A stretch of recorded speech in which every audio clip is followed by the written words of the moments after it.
So, Marty, do you know what really sucks? What's that? You depending on me to come up with these episodes.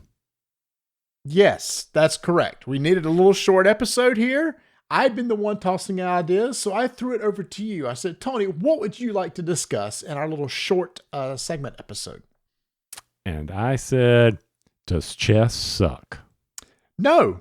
So this is going to be a really short episode. Hey, everybody, thanks for listening, and go follow us on social media.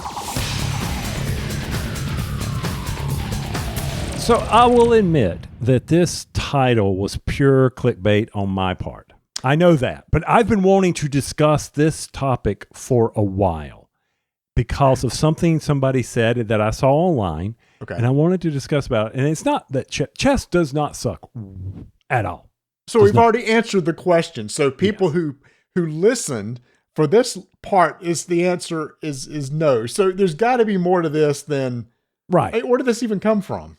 So it came from, I was watching some videos on chess, and I'm enthralled, thank you, enthralled about people who, are able to do this clock in under 5 minutes, and, they're out at New York in the park playing and all these grandmasters.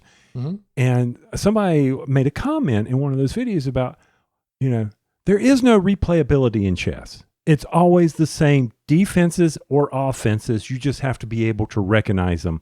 And that's what the grandmasters are very good at doing. Mm-hmm. Now, I don't know. I know when we first met over in your college dorm, you and your roommate had a chessboard set up and y'all would play. Do you still play? I do not. What we would do is we'd have a chessboard set up on the side of the room, and we would just take a move, and we'd leave and come back, and we wouldn't play real time. It's kind of like what we did with coin games, where we take a move, except we're video. It's just sitting there in the room. I used to really enjoy playing chess with him. I'm no good, but no, I have not played in forever. But I kind of a little squirrel. It seems there has been kind of a resurgence in the interest of chess. And I know when Queen's Gambit came out on Netflix, a lot of people were buying chess sets and stuff. But at the CEO fighting game championships that I went to in Daytona, they had a big vendor hall. Well, one side of the hall, they had a little space set up with like 8 chessboards and clocks. And I thought, okay, that's really interesting because this is a video game event where people are playing Street Fighter, Mortal Kombat, combating against each other. It's all video game based. And here's this little section with chessboards. And there were always people sitting there playing. And they were using the clocks. So, I mean, it's not like they were like learning how to play. There was nobody there. There were just these random boards set up. And people were sitting there playing all weekend. So I thought that was really interesting that, especially, and this was all younger people, probably in their 20s and stuff, that there's kind of this interest in chess all of a sudden. So I'm sorry for that little squirrel, but it's just interesting that it seems to be perking back up again. Right. And I mean, I'm terrible at chess. I enjoy playing it. I always wanted to have one of those extravagant chess sets where, it's like the I want the Lord of the Rings. The Lord of the Rings. Or when we were on growing up, you'd see the what was the commercials for the chess sets? It was the Smithsonian chess sets or something. There was some you could order and you get a piece at a time. Yeah, I forgot about that. That's right. It was like it wasn't necessarily Columbia House, but you're right. Like once a month we'll send you a new piece, and you pay monthly for that one piece. Yeah, right. And it was the Civil War sets or something like that. And I know growing up, so one of my girlfriends loved playing chess, and she played with her father, and she would wipe the board with me. She would decimate me, and I was like, well, this is unreal. I mean, and she introduced me to the 3-move win, where if somebody opens up with the pawn, you're able to go in and quickly checkmate the king because they can't move anywhere, and she recognized it and destroyed me with it. Well, somebody had a Commodore 64, and he had the chess cartridge. First video games were always on chess. You notice, how that is? And I got better because I would play the computer. Now, let's bring it all the way back to the episode, replayability. Right. What is replayability in board games? Because that was the whole discussion, that chess, it's the same stuff over and over. And you hear this, and you and I talk about this, about replayability of the games that we get. That didn't have any replayability, or does it have replayability? What is the replayability? So I thought, Marty, let's you and I sit down and discuss what does replayability mean to us, because when people hear it in our episode, this will give them a baseline, how you and I think about it. And I will be honest with you, in the 10 years we've been doing this, mine's changed tremendously. Okay. Mine has too. And that's a topic I wanted to bring up because I remember there was a discussion basically about that, how 10 years ago, how we define replayability is different.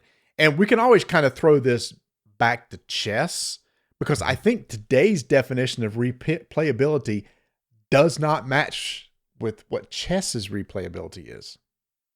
Okay. So expand on that a little bit. I want to make sure I understand. So God, I got to stop starting sentences with so.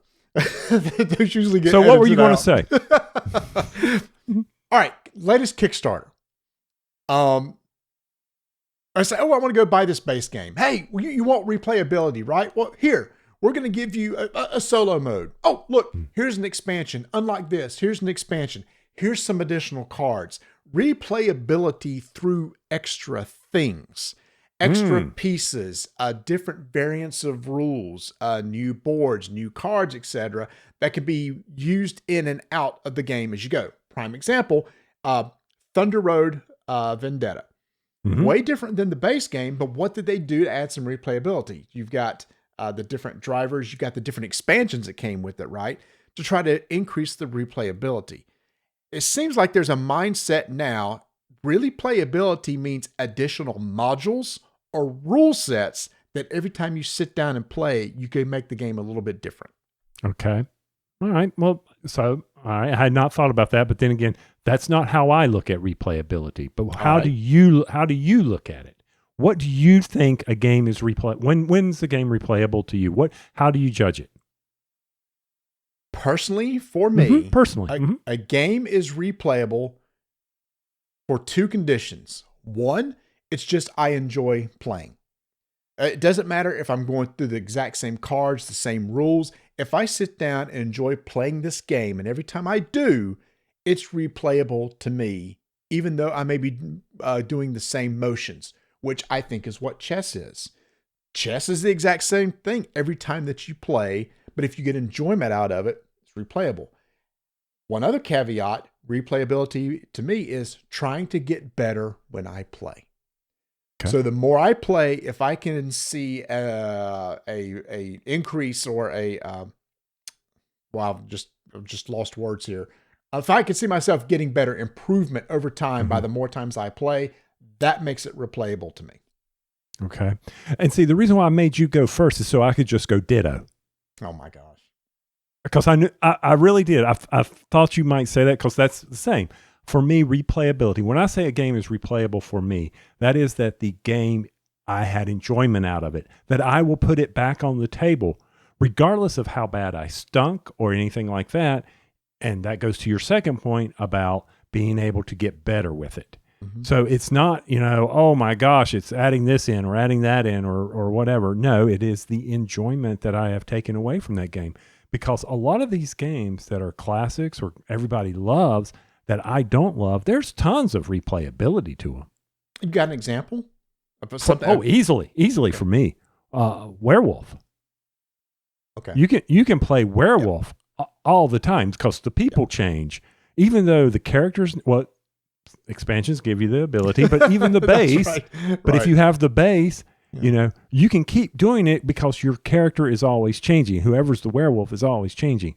But for me, replayability of that game is none because I don't like it. So that game is not replayable for me. I have nothing to do it. And of course, all legacy games. However, you can replay a legacy game. You just might be missing some components after you tore them up. But that's okay. Right. So, and I was actually thinking this applies to a lot of things that I enjoy doing over and over. So you and I played countless games of softball together. Why did we keep doing it? Well, I know one was just enjoyment. We got enjoyment. The rules never changed every time we played softball. It was the exact same thing. We were doing the exact same thing over and over.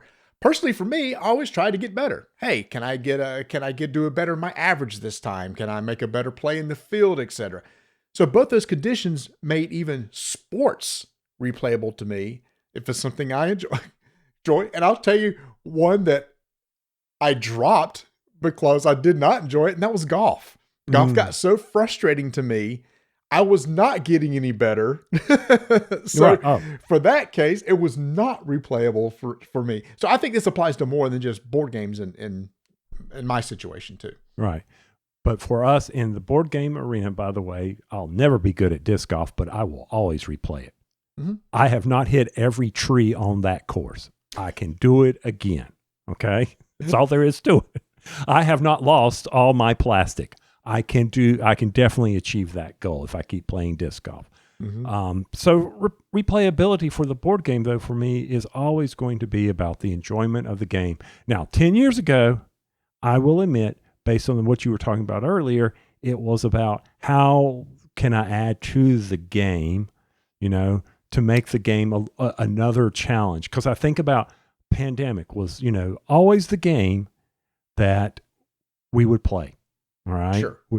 But that didn't really change, though, did it? I mean, you could increase the difficulty, but that was about. But I could add expansions, so beyond the base game. Okay. Beyond. So in the lab, I could. So back then when I was playing, it was okay. I'm tired of playing base Pandemic. I want to add in the lab.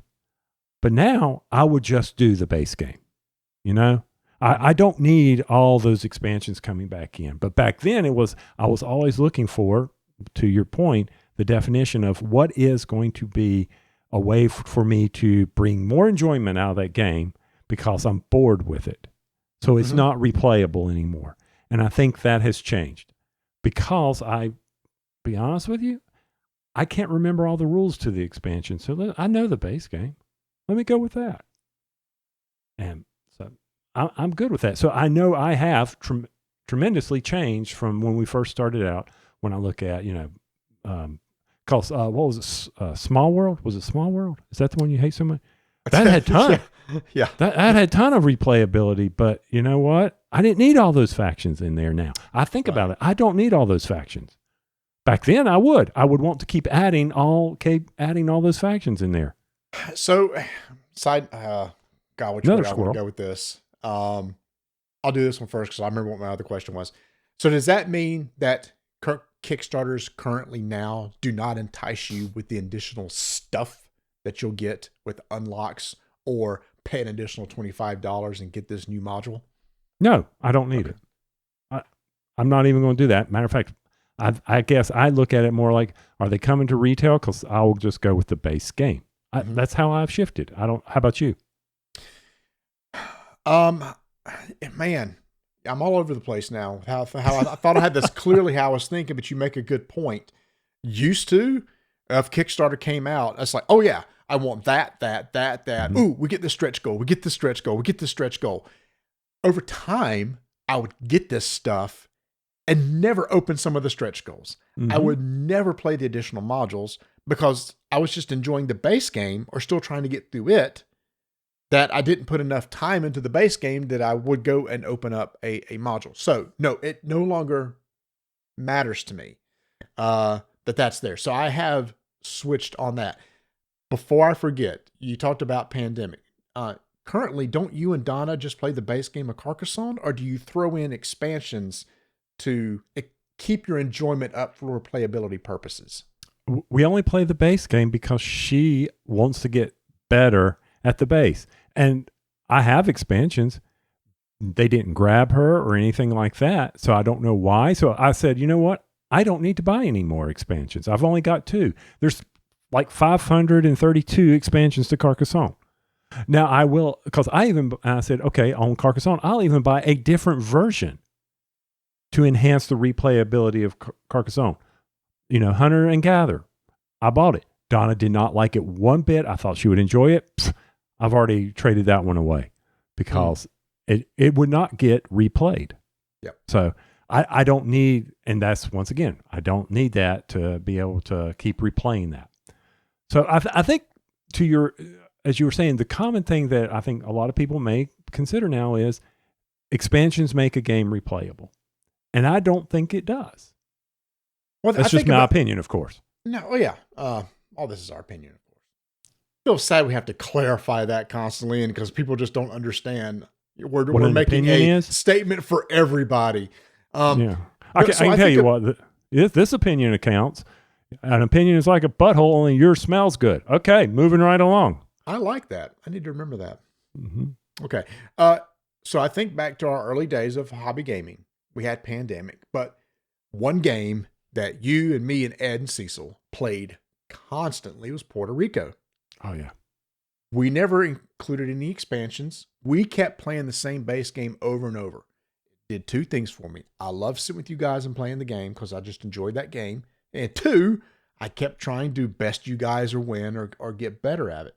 No expansion modules, nothing like that. And I was totally content with that back then. And now that you've pointed this out to my past, I do see this part where it's like, oh no, I want expansions and all this. I need replayability with more stuff. And now I'm swinging back to, you know what? If I can just get enjoyment out of the base game, try to get better at it, that's really all I need for replayability. Okay. But you bring up an excellent point, which is beautiful segue into something else here. So some games aren't replayable because one strategy always wins. Okay. And Puerto Rico had that, unless you changed up, I think it was one of the buildings. People would research it and they know it. And one that came to, as I was getting ready for this, was Russian Railroads, which is now, I think, Ultimate Railroads. Mm-hmm. There was one strategy that always lets you win if you did that strategy. And we talked about it with Carson City, if you use a certain expansion, does right. that strategy. But I think that was just us not understanding the game very well. Sure. The game, all those games are very replayable, but if there is a strategy that everybody knows that cannot be beat, then I think that also hurts a game from replayability. But we don't go to there. I don't go to that level, but some do. I don't either. And I remember we talked about the Puerto Rico before. Mm-hmm. I never looked up what the strategy was because I didn't want to know. Because I remember early on in our show, we talked about Puerto Rico and somebody would say, I can't believe you guys still like this game. Don't you know about the way that there's just one thing that you can do with one of the buildings? And I don't remember. Again, I never researched it. So it didn't really matter. And I didn't want to know because I didn't want to ever use it. It's one of those things, if I discovered on my own, great. Mm-hmm. Then I would have done that, but of course I never did. So yeah, I guess if there is a game that it's like, this is the path you always take to win the game. Yeah, that would definitely take it off my replayability list 100%. Because then there's no way I can get better because it's like, well, I just need to do this one thing. Now, let's throw this back to chess. Didn't you say the Grandmaster's whole thing was, I'm going to play the same game every time. If they do this, I will always do this. If they do this, I will always do this. So does that hurt replayability for those guys, or it's just they enjoy the game so much and trying to pick up on what those moves are that they need to counter? Not being a chess aficionado, I think it is that they are trying to pick up on the strategy that they are having to face and that they are having to constantly think 3 moves ahead and how to adjust that strategy. That's what makes that game such a challenge to master and be great at it. So, yeah, but you're right. If you and I just sat down to play chess, we're not going to know any of that. Right. We got no clue. Just like a lot of board games. If you were to place, base Puerto Rico without any of the additional expansions or without the fix that came with it, I wouldn't have a clue. You wouldn't have, and we would have a great time. But if we ended up playing someone who did know that, then it would be a different story. Now, I will say the one thing that I've always enjoyed, we've always talked about our card games. And we played many, many hours of specific card games. We could list them all again: Lord of the Rings, Netrunner, etc. Got massive enjoyment out of it. But we did really enjoy when a new pack, a new set or something came out to see, hey, how can I take what's here and use that and adjust it? So there are times in my past, and still to this day, we were talking about possibly checking out the new Star Wars Unlimited game or any other card game. It would still have that appeal of replayability comes from additional packs, additional cards. And we've talked about this on the show too, that CCGs and LCGs will live and die by that next set because people want to have that next thing. And if they don't get it, they do get tired of what they have. So in that case, you actually do need new product, new cards, new content to keep up the replayability of a game. but it also enhances the challenges that they're facing. How do I Yes. take those new cards and find out what way can break, and then you got to nerf it and all that. But yes, that I agree with. You do get, for us, it was always what was the next expansion that we needed to see. Okay, I'm tired of Genteki. Let me try this one. Oh wait, that's just no fun. I don't like how that one plays. So, what's next for the Genteki? How can I use that to help go against your group? So yes, I agree with you. So it's somewhat kind of gray when it comes to that for me, because a perfect example. I don't like playing Genteki, and then all of a sudden the set comes out with a card, and you go, "Ooh, now this card, I got this idea. I got an idea that I want to build a Genteki deck because of this particular card." That really does help with replayability, but it took additional stuff, additional product to keep that replayability up for me. So I'm not hard and fast like the only two things are enjoyment and trying to get better at it. Sometimes the enjoyment is from those little extra little bonuses. So I guess, so does it really all, maybe it depends on the game. Maybe it honestly depends on the game that we're playing. I really can't think of a board game, aside from the ones we've mentioned on our show in the past, where, for example, Outer Rim. When you play Outer Rim, always use this expansion. Use the latest Unfinished Business or whatever it was called. There are some games where we say the expansion makes the base better. We'll never go back and play that, but we'll always play it that way. Right. But it's not about replayability. It's simply that they fixed a mechanic in a game or how the game played to help make our enjoyment even more.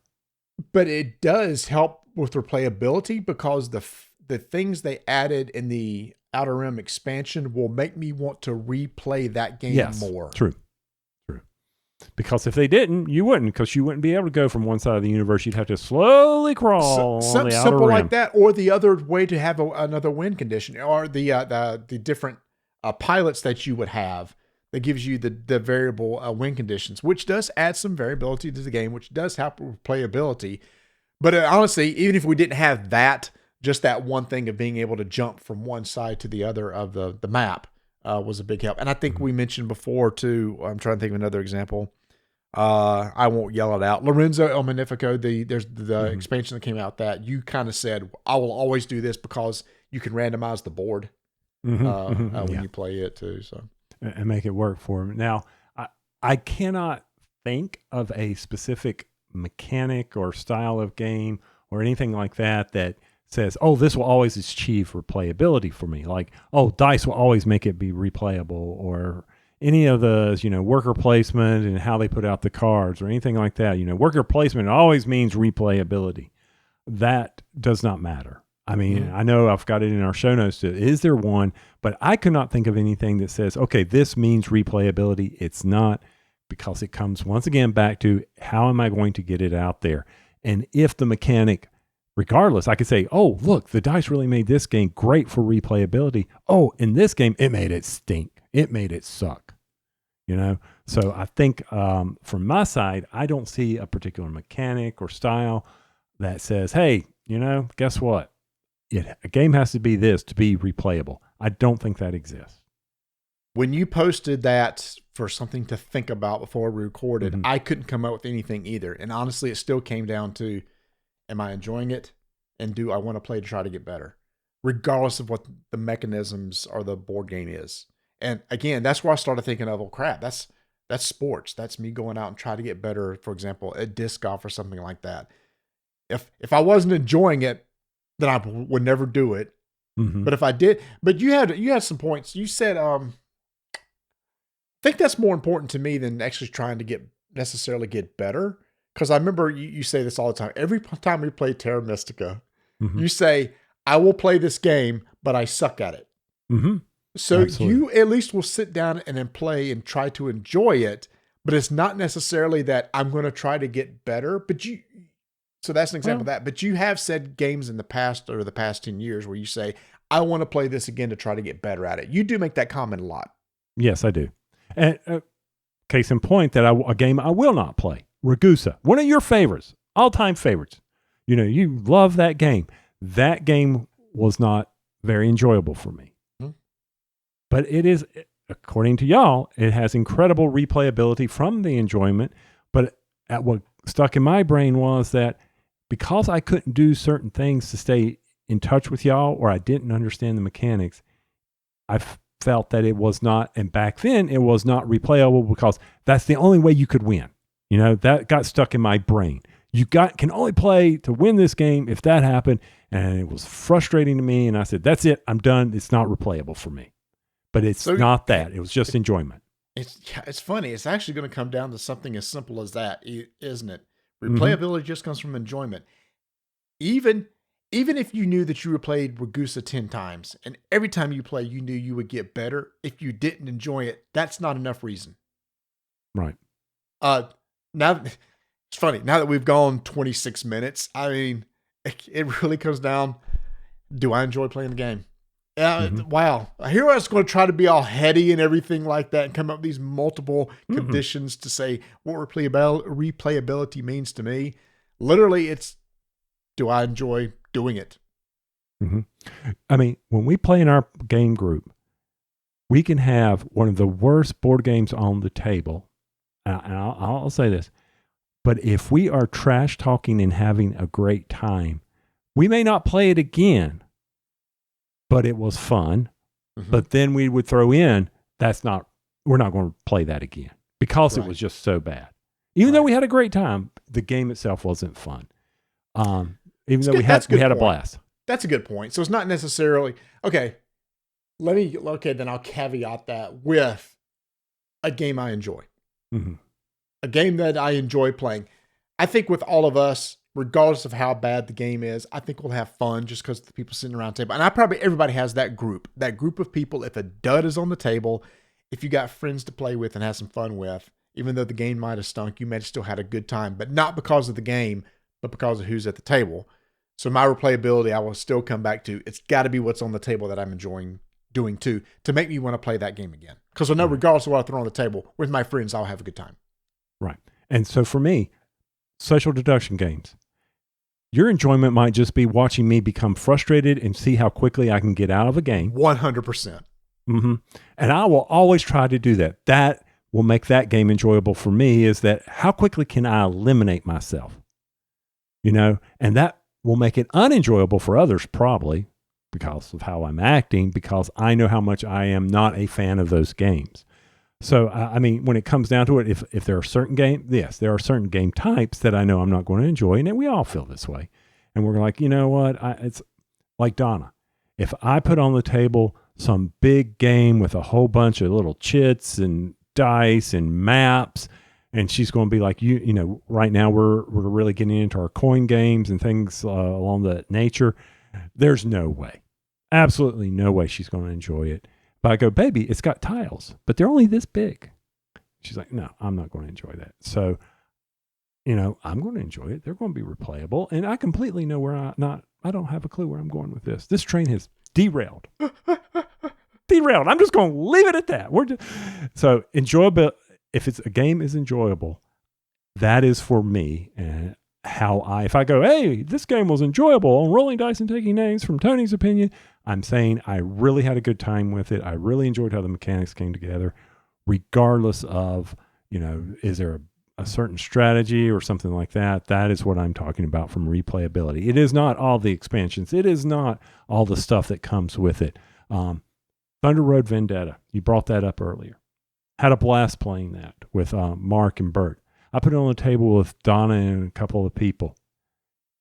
It will not ever be replayed with her. Wow. And because the people who we played with, she said it wasn't the game. It was the fact that it was a husband and wife against a husband and wife, and they teamed up against us. And that made it unenjoyable. She was always trying to help out her husband, and that makes a game unenjoyable. Yep, it does. And going back, I guess, all the way to the beginning, does chess suck? For some people, it may. If it's not an enjoyable experience for you, then it's going to suck. But it has nothing to do with the game. I think any game that we've mentioned, you mentioned you do not care for Werewolf. You think Werewolf sucks, but many people don't Mm. So it really has nothing to do with the game itself, unless it's just some really bad game. But typically that's just not the case anymore. Most games are playable easily by a lot of people. So does chess suck? For you, it may. For most, it doesn't. No, I can't say it for most. For many, it doesn't. I can't say that because a lot of people just might not like playing it. But I think that would apply to every game. And the only way that game is going to get back on the table is if it's something that you really enjoy.